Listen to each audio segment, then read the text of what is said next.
वसूली के उद्देश्य से किसी व्यक्ति को मौत या गंभीर चोट के डर में डालना ही काफी है। जस्टिस संजय करोल और जस्टिस मनोज मिश्रा की बेंच ने इलाहाबाद हाई कोर्ट के फैसले को रद्द कर दिया, जिसने आईपीसी सेक्शन 387 यानी जबरन वसूली के लिए किसी व्यक्ति को मौत या गंभीर चोट के डर में डालना के तहत दर्ज एक क्रिमिनल कंप्लेंट में आरोपियों को जारी किए गए समन को रद्द कर दिया था। आईपीसी सेक्शन 387 क्या है? सेक्शन 387 आईपीसी का मतलब है जबरन वसूली करने के लिए किसी व्यक्ति को मौत या गंभीर चोट के डर में डालना से संबंधित है। यह एक कॉग्निजेबल संज्ञेय और गैर जमानती अपराध है जिसमें जुर्माने के साथ 7 साल तक की सजा हो सकती है। The core elements of this section include जबरन वसूली का इरादा, मृत्यु या गंभीर चोट का भय उत्पन्न करने के लिए धमकियों का उपयोग और भले ही संपत्ति वितरित न की गई हो, प्रयास दंडनीय है। द सुप्रीम कोर्ट्स की ऑब्जर्वेशन सेक्शन 387 के तहत जो मायने रखता है वह डर का तत्व है। भले ही आरोपी किसी भी संपत्ति को प्राप्त करने में विफल रहता है, जिस क्षण मौत या गंभीर चोट का डर जबरन वसूली के इरादे से होता है, अपराध प्रतिबद्ध हो जाता है। This ruling sets A president. खतरे का इरादा और प्रभाव खतरे के वास्तविक परिणाम से अधिक महत्वपूर्ण है। यह निर्णय क्यों मायने रखता है? Because it actually protects victims, पीड़ितों की रक्षा करता है। जो लोग धमकियों के कारण भय और मानसिक आघात झेलते हैं, उन्हें अब कानूनी मान्यता मिलती है, भले ही कोई पैसा न लिया गया हो।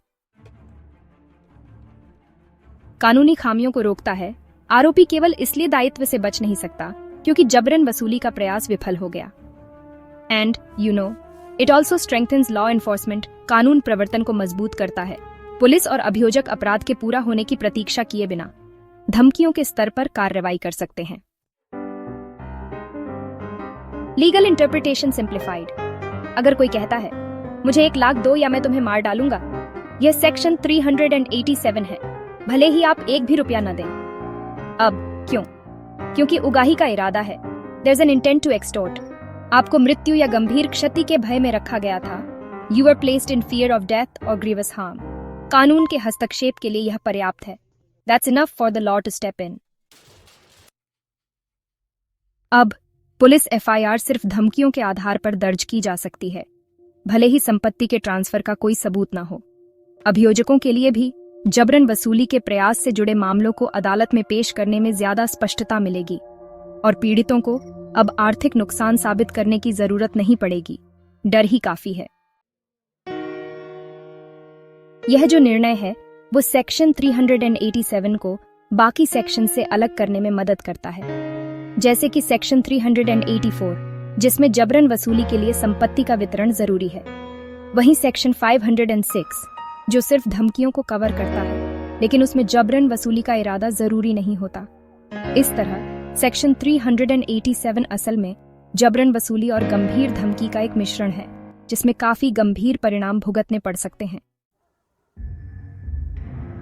सुप्रीम कोर्ट ने मेंसरी यानी आपराधिक इरादे की अहमियत को एक बार फिर से कंफर्म किया है। सिर्फ इतना काफी नहीं है कि डर पैदा किया गया हो, बल्कि ये भी साबित होना चाहिए कि उस डर का इस्तेमाल जबरन वसूली के लिए करने का इरादा था। और हाँ, इस इरादे का अंदाजा भी कुछ परिस्थितियों से लगाया जा सकता है। शब्दों का प्रयोग किया गया, डिलीवरी का तरीका चाहे व्यक्तिगत हो, फोन पर हो या फिर डिजिटल, ये सब मायने रखते हैं। कभी कभी पूर्व संबंध या कोई पुराना संघर्ष भी इसमें भूमिका निभा सकता है। अब डिजिटल धमकी और आईपीसी 387 की बात करें तो व्हाट्सएप और ईमेल की आज की दुनिया में जबरन वसूली की धमकियां बिना किसी भौतिक उपस्थिति के भी दी जा सकती हैं। डिजिटल खतरों पर भी सेक्शन 387 लागू हो सकती है, जब तक कि भय और इरादे के तत्व पूरे होते हैं। तो आईपीसी सेक्शन 387 की सुप्रीम कोर्ट की व्याख्या भारतीय आपराधिक कानून में एक महत्वपूर्ण प्रगति का प्रतीक है। यह इस विचार को पुष्ट करता है कि डर स्वयं नुकसान पहुंचाता है, खासकर जब जबरन वसूली के इरादे से इस्तेमाल किया जाता है। यह जजमेंट इंश्योर करता है कि अपराधी सिर्फ इसलिए बच नहीं सकते क्योंकि उन्हें वह पैसा या सामान नहीं मिला जो वे चाहते थे। This sends a strong message: fear used as a weapon is a punishable offense. even if no property changes hands. और हाँ, यह एक कड़ा संदेश भेजता है, हथियार के रूप में इस्तेमाल किया जाने वाला डर एक दंडनीय अपराध है, भले ही कोई संपत्ति हाथ में न जाए। Important related questions. सबसे पहले, आईपीसी सेक्शन 387 क्या है?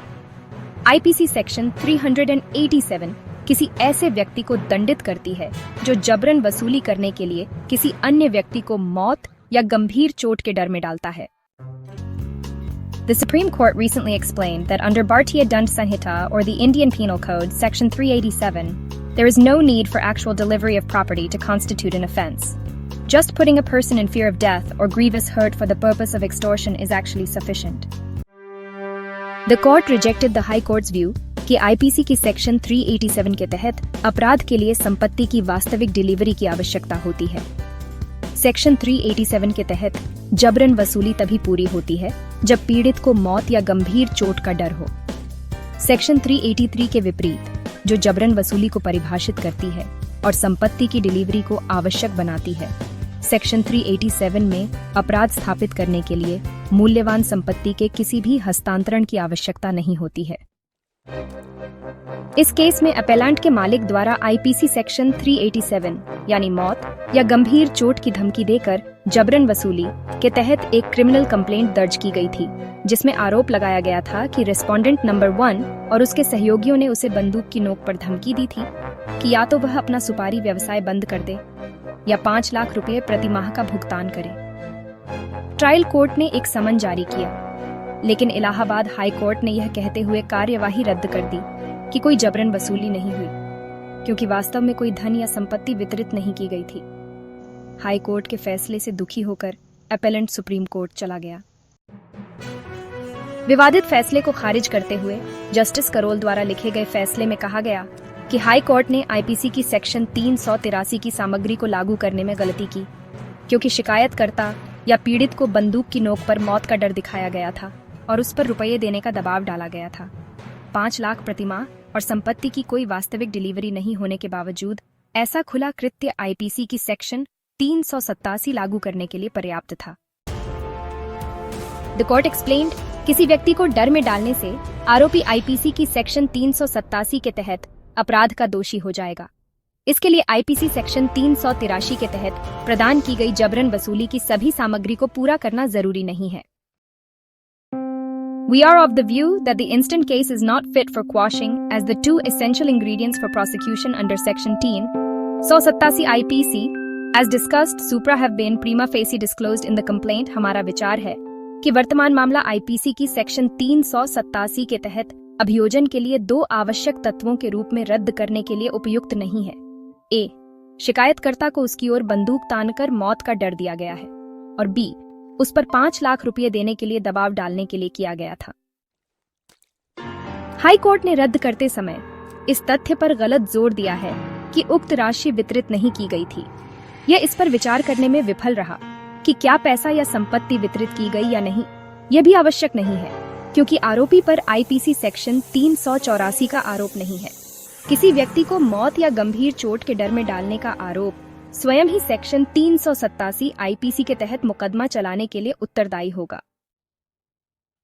In this regard, the court cited the case of Soma Sundaram v. State, year 2027, SCC 722, जहां अक्यूज ने पीड़ित को दस्तावेजों पर हस्ताक्षर करने की धमकी दी, लेकिन अनुपालन से पहले उसे मार डाला, फिर भी सेक्शन 387 के तहत दोषी ठहराया गया।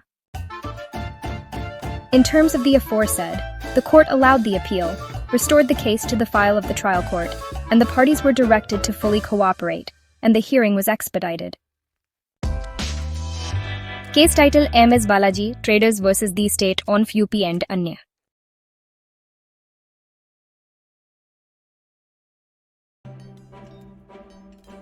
क्या सेक्शन 387 के तहत वास्तविक जबरन वसूली आवश्यक है?